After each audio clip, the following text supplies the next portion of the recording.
매월 댓글, DM, 설명회에서 많은 분들이 궁금해하시는 질문들을 모아서 답변드리는 월간 강의남 지금 시작하겠습니다. 안 불리합니다. 컨설팅이나 설명회나 이렇게 모든 곳들에서 많이들 궁금해하시는 질문들인데요. 저는 이렇게 늘 똑같이 말씀드리지만 안 불리합니다. 이렇게 말씀 주시는 분들 계십니다. 블라인드다 보니까 뭐 고유주식은 고려 안 하고 다 경쟁하는 거 아닌가요? 사실 데이터를 보면 안 그런 경우가 아쉽지만 더 많습니다. 고교의 수준을 어느 정도 따라간다 라고 볼 수 있습니다. 그래서 아직은 고교 유형 수준 간의 같은 범주끼리의 경쟁이라고 보시면 되겠습니다. 해서 우리는 같은 경쟁군끼리 경쟁한다 생각하고 우리가 이제 일반고라면 이 일반고라는 경쟁군 안에서 이 경쟁력 있는 생기부를 만드는 데 집중하는 게 가장 중요합니다. 그리고요, 생기부 정말 중요하죠. 하지만 무엇보다 중요한 건 내신입니다. 결국에는 생기부도 이 내신 구간 내의 뒤집기입니다. 그러니까 제가 실제로 뭐 3등급 때 한의대도 보내봤지만 이런 건 특이 케이스입니다. 그래서 결국엔 내신이 갑이고요. 생기부는 내 경쟁군 안에서 경쟁력을 갖추는 것에 집중하고 내신 많이 해야 된다. 그래서 이제 곧 중간고사 기간 다가오죠. 우리 고1, 고2, 고3 학생들 모두 다 이 중간고사 집중하는 것에 신경을 많이 써주세요.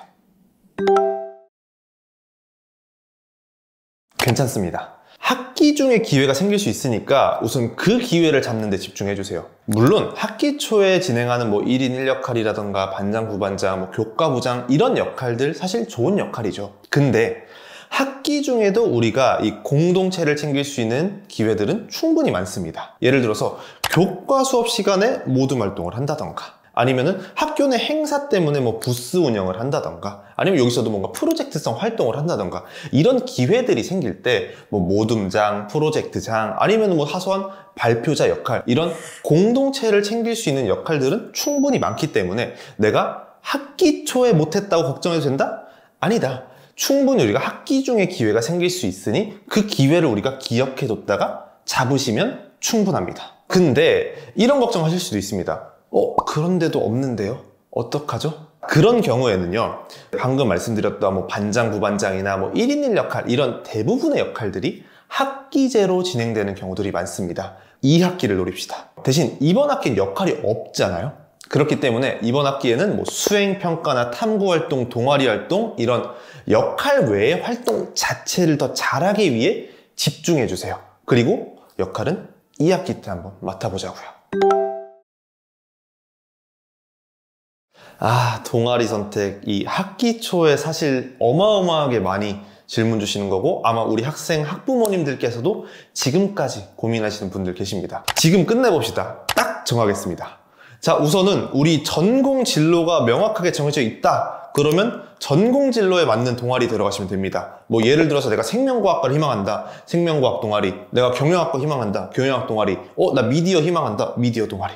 이런 식으로 전공 진로에 맞는 동아리에 들어가시면 됩니다. 자, 근데 내가 아직 좀 계열 수준에서 정해졌다. 혹은 전공 진로 관련된 거 지금 가려고 했는데 인기가 너무 많아요. 경영 동아리 인기 많아요. 의대 동아리 인기 너무 많아요. 그런 상황이라면 인문 계열이라면 사회문제 탐구 동아리, 시사토론 동아리처럼 인문 계열 전반에서 활동을 할 수 있는 동아리에 들어가시면 되고요. 근데 이공 계열이다. 그러면 과학 실험 동아리, 과학 탐구 동아리처럼 두루두루 이 과학 혹은 내가 원하는 전공과 관련 활동들을 할 수 있는 동아리에 들어가 주시면 되겠습니다. 그래서 사실 여기까지는 쉽습니다. 근데 이제 문제는 지금 계열 수준에서 하려는 뭐 사회문제 탐구 동아리, 과학 실험 동아리 여기도 안 된다. 혹은 내가 지금 희망 전공이나 뭐 진로, 심지어 계열 수준도 못 정했는데 어떻게 하죠? 이런 경우가 사실 가장 고민이실 텐데 요것도 딱 정해드리자면 교집 편집반, 독서 동아리처럼 탐구 방향이 계열이나 전공과 관계없이 자유로운 동아리를 선택해봅시다. 내가 만약에 경영학과 준비를 하고 있는데 경영 동아리도 떨어졌고 사회문제 탐구 동아리도 다 떨어졌다. 그러면 독서 동아리에 가입해서 내가 경영 관련된 도서를 선정해서 읽고 탐구해 주시면 되겠고요. 근데 내가 지금 아예 계열을 못 정했다 아니면 전공을 못 정했다 하시는 경우에도 마찬가지. 교집 편집반에 들어가서 그냥 내가 진짜 지금 현재 관심 있는 분야로 기사를 써보는 겁니다. 그리고 이런 관심사를 찾다가 1학기 때 한번 전공을 잡아가지고 2학기부터는 그때 내가 잡은 전공 계열에 맞는 교지, 기사들을 작성하면서 전공 계열 관련된 역량들을 강조해 주셔도 충분하겠습니다.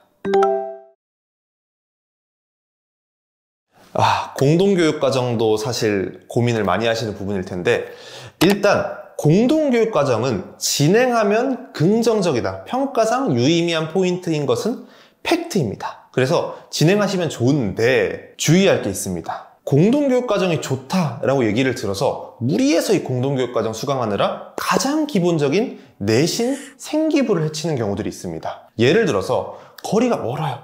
근데도 그래도 좋다고 하니까 가야지 하면서 거리가 먼데 왔다 갔다 막 왕복 2시간씩 씁니다. 그래서 시험 기간이나 뭐 공부 시간을 정말 많이 뺏기는 사례도 있고요. 좋다라고 얘기 들어서 진행을 했는데 사실 이 공동교육 과정에 과제가 너무나도 많다 보니까 힘들어하고 이것 때문에 학교에서 진행되는 수행평가나 내신 공부하는데 힘들어하는 사례들도 정말 많습니다. 해서 정리해보자면 공동교육 과정은 평가상 유의미한 긍정적인 포인트는 맞습니다.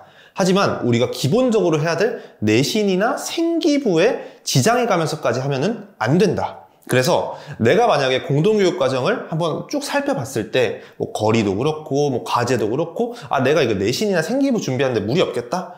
진행하시는 거 추천합니다. 하지만 반대로 이거 했을 때 내가 좀 중간고사 준비하는데, 기말고사 준비하는데, 혹은 수행평가 기간 막 몰려 나올 때 좀 무리가 있겠다 하신다면 기본적인 내신 생기부에 좀 더 집중해 주시고 공동교육 과정은 다음 학기나 다른 기회를 노려보는 걸 추천드리겠습니다. 괜찮습니다. 물론 이 3학년이라면 이제 한 학기밖에 안 남았다 보니까 어려운 케이스가 존재하는 것도 사실 맞습니다. 그리고 뭐 1학년 때, 2학년 때 사실 미리미리 바꾸면 수월한 것도 맞죠. 다만 그럼에도 불구하고 제가 괜찮다라고 말씀드리는 이유는 3학년이더라도 전략적으로 바꿨을 때 괜찮은 유의미한 사례도 존재하기 때문입니다. 예를 들어서 내가 미디어학과를 희망합니다. 근데 미디어학과 잘 아시겠지만 성적대가 너무 높아서 고민하시는 분들 많잖아요. 근데 내가 영어 성적이 1등급, 2등급 받을 정도로 대단히 우수한 편이고 1학년, 2학년 생기부에 영문학, 영미문학 이런 영미문학 관련된 내용들이 충분히 담겨 있다? 그러면 영문과로 진로를 변경하는 것은 가능하기도 하면서 구체적인 상황에 따라서는 성적이나 경쟁률이 높은 미디어보다 오히려 영문과가 유리해질 수 있는 전략적인 선택이 될 수도 있다는 겁니다. 자, 다만 3학년의 경우에는 다들 잘 아시겠지만 이미 선택 과목도 결정했고 1학년, 2학년 활동도 이미 다 진행돼 있고 심지어 내가 교과목별로 우수한 교과목, 아닌 교과목 이런 성적 같은 바꿀 수 없는 요소들도 있다 보니까 틀 수 있는 학과의 범위가 다소 한정적인 것도 맞습니다. 그래서 저는 항상 이런 고민들을 주시는 학생, 학부모님들께 말씀드리는 것은 우리 방금 말씀드린 선택 과목이나 1, 2학년 활동, 과목별 성취도 이런 요소들을 꼼꼼하게 고려를 해보고 내가 지금 학과와 변경할 학과 중에 어떤 학과가 더 유리한지를 좀 꼼꼼하게 판단해보시고 변경할 것을 추천드립니다. 이 질문은 제가 이제 외부 설명이나 유클 라이브 때도 똑같이 말씀드렸던 건데 저는 늘 말씀드리지만 언제를 떠나서 안 받아도 된다 라고 말씀드립니다. 근데 사실 뭐 이런 말씀 드릴 때마다 아니 왜 컨설턴트가 컨설팅 안 받아도 된다고 하냐 이렇게 의아하시는 분들도 계신데 입시가 끝나고 나면 어머님 학생분들도 사실 다 아십니다. 저 사람이 진심으로 말한 건지 아닌지. 그래서 결국에는 우리 학생 학부모님들께서 이런 힘든 입시가 다 끝나고 뒤돌아봤을 때 진짜 나에게 필요한 말을 해준 전문가, 진심으로 상담하는 전문가가 되고 싶습니다. 그래서 솔직하게 말씀드리면 사실 컨설팅을 안 받고 합격하는 경우가 더 많다. 혼자 가능하다면 굳이 안 받아도 합격하는 게 팩트다. 이렇게 말씀드리고 싶습니다.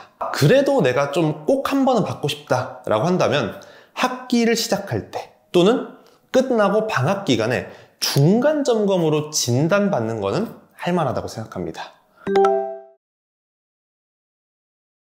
내신 부담 안 되면 추천합니다. 이 멘토링 자체는 사실 공동체 역량을 챙기기에 대단히 좋은 활동 중 하나입니다. 다만 제가 우려하는 건 이 학교별로 조금씩 멘토링을 운영하는 방식이 다른데, 일부 학교의 경우에는 한 학기에 무조건 뭐 10시간 채워라, 1년에 20시간 채워라, 이렇게 시간을 좀 강제하는 케이스들이 있습니다. 그래서 이런 경우에는 실제로 뭐 내신이나 생기부를 챙겨야 하는 시간을 좀 강제적으로 뺏기는 경우들이 있으니까 저는 추천드리진 않고요. 멘토링 하는데 내가 뭐 멘토링 시간이라던가 뭐 진행하는 시기, 이런 것들을 마음대로 좀 자유롭게 조절할 수 있다면 저는 추천드리고 싶습니다. 받아주세요. A 받는 거 어렵지 않습니다. A는 꼭 받습니다. 이게 무슨 말이냐면, A는 사실 대부분 받고 옵니다. 그래서 B를 맞았을 때 사실상 불리할 수 있어서 조심해 주셔야 되고요. 특히나 이제 20계열 학생들, 이 과학 2 과목이 등급이 안 나오니까 뭐 대충 해야지, 뭐 적당히 해야지, 이렇게 생각하실 수 있는데, 이 종합전형에서는 이 진로 선택 과목 원점수를 평가를 합니다. 그래서 오히려 내가 원점수를 공부 조금만 신경 써서 뭐 90점, 95점 이렇게 고득점을 받으면 내가 2학년 때 낮았던 과학 원과목을 보완할 수 있는 기회이기도 합니다.